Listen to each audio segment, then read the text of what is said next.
कोरियाको ई7 भिसामा श्रमिक पठाउने जिम्मा म्यान पावरलाई दिने तयारी विषयमा यति बेला तपाईलाई जानकारी दिँदैछौँ।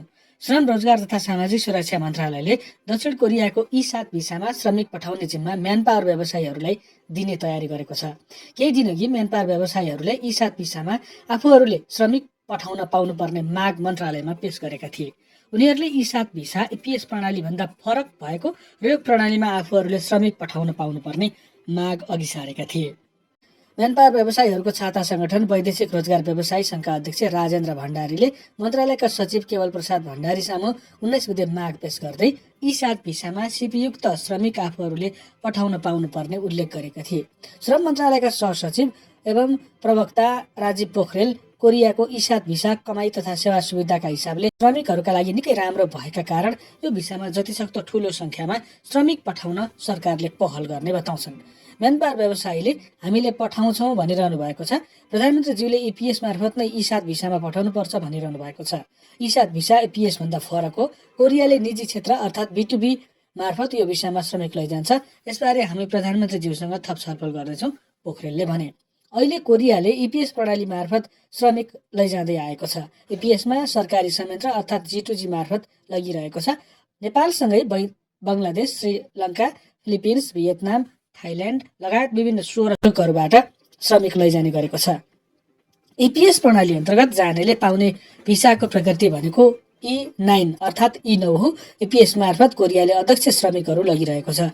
यसरी जानेहरूको करार अवधि 4 वर्ष 10 महिना छ। गएको 1 वर्षसम्म कम्पनी परिवर्तन नगरी सुरुमा गएकै कम्पनीमा निरन्तर काम गर्यो भने प्रतिबद्धता सम्झौता हुन्छ। 5 वर्ष करार अवधि थपिन्छ। उनीहरूले 10 वर्षसम्म निरन्तर रोजगारी पाउँछन्। एपीएस मार्फत जाने श्रमिकहरूले न्यूनतम 2 लाख रुपियाँ कमाइ गर्छन्। सहसचिव पोखरेल E7 अर्थात् ई7 भिसामा जानेहरूको न्यूनतम पारिश्रमिक पनि एपीएसमा भन्दा धेरै भएको बताउँछन्। के हो E7 भिसा अर्थात् ई7 भिसा के हो? कोरियाको E7 भिसा भनेको कुनै निश्चित क्षेत्रमा विशेषज्ञता वा प्राविधिक सिप हासिल गरेका दक्ष श्रमिकहरूलाई काम गर्न दिइने भिसा हो। यो भिसामा जाने आप्रवासी श्रमिकले परिवार पनि सँगै लैजान पाउँछन्। सहसचिव पोखरेलका अनुसार यो भिसामा न्यूनतम पारिश्रमिक नै 3000 अमेरिकी डलर अर्थात् 4 लाख नेपाली रुपियाँ हाराहारी छ। अन्य सेवा सुविधा पनि राम्रो हुने उनले बताए। यस्तो भिसामा काम गर्नेहरूका लागि बीमा लगायत सुविधा पनि रोजगारदाताले उपलब्ध गराउँछन्। यस्तो भिसा अवधि सुरुमा 3 वर्ष हुन्छ। विशेष अवस्थामा 5 वर्षसम्म हुने उल्लेख छ। सहसचिव पोखरेलले भने यस्तो भिसामा करार अवधि असीमित हुने बताउँछन्। कोरियाले विशेष गरी electrical, electronic, mechanical engineering, hardware, software विकास लगायतका विविध विषयमा विशेषज्ञता भएका व्यक्तिहरूलाई E7 भिसा दिइरहेको छ। विभिन्न अन्तर्राष्ट्रिय सञ्चार माध्यमहरूका अनुसार कोरियाले सन् 2022 देखि नै प्राविधिक पेसामा काम गर्ने आप्रवासी श्रमिकहरूको कोटा बढाउने नीति लिएको छ।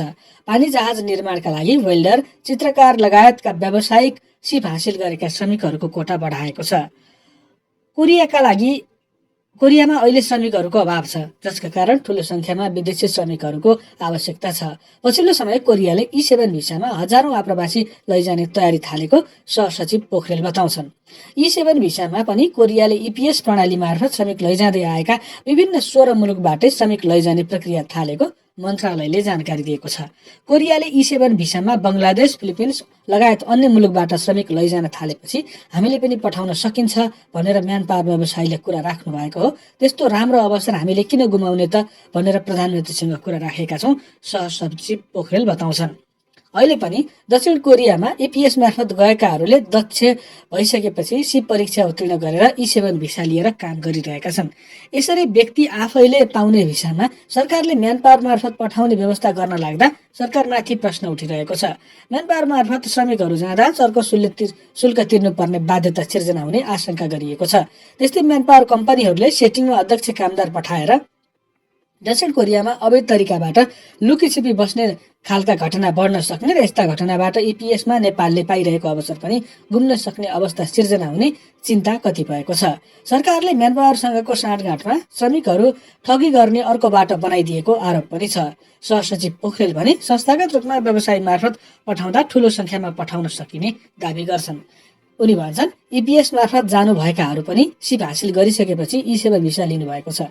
तर यस्तो संख्या निकै न्यून छ। व्यवसाय मार्फत पठाउन सकियो भने 10,000 को संख्याले अवसर पाउनुहुन्छ। श्रम विज्ञ डाक्टर जीवन बानिया पनि कोरियाको E7 भिसा नेपाली श्रमिकहरूका लागि राम्रो अवसर हुन सक्ने बताउँछन्।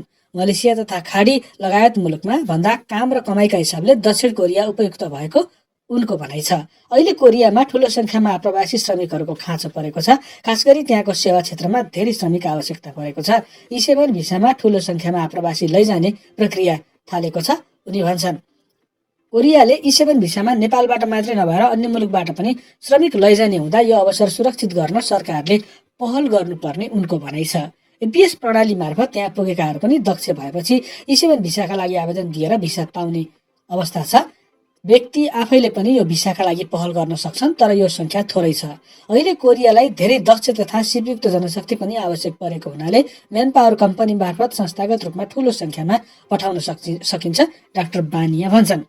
तर कोरियामा E7 भिसामा श्रमिक पठाउन सरकारले त्यहाँको सरकारसँग छुट्टै श्रम सम्झौता समझदारी गर्नुपर्ने आवश्यकता उनले औल्याए। कोरियाले अन्य केही मुलुकबाट पनि E7 भिसामा श्रमिक लैजान थालेको छ। यस्तो भिसामा निजी क्षेत्र मार्फत लैजान्छ। उनी भन्छन्, नेपालमा निजी क्षेत्र म्यान पावरको रेकर्ड त राम्रो छैन, तर सरकारले निजी क्षेत्रलाई नियमन गर्ने हो भने सुधार हुन्छ। सरकारले E7 भिसामा म्यान पावर मार्फत श्रमिक पठाउने हो भने त्यहाँ श्रमिकले प्राप्त गर्ने पारिश्रमिक, सेवा सुविधा तथा जाँदा लाग्ने लागत बुझेर स्पष्ट तोक्नुपर्ने उनको भनाइ छ।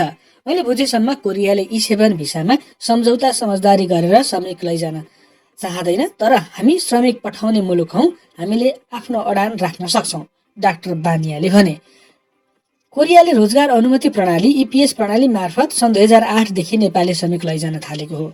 EPS शाखाका अनुसार यो प्रणाली मार्फत 1,10,000 जना भन्दा धेरै नेपाली युवा कोरिया पुगिसकेका छन्। हाल कोरियामा 50,000 जना हाराहारी नेपाली श्रमिकहरू काम गरिरहेका छन्। यो प्रणाली मार्फत त्यहाँको उत्पादन, कृषि तथा पानी जहाज बनाउने कामका लागि श्रमिकहरू गइरहेका छन्।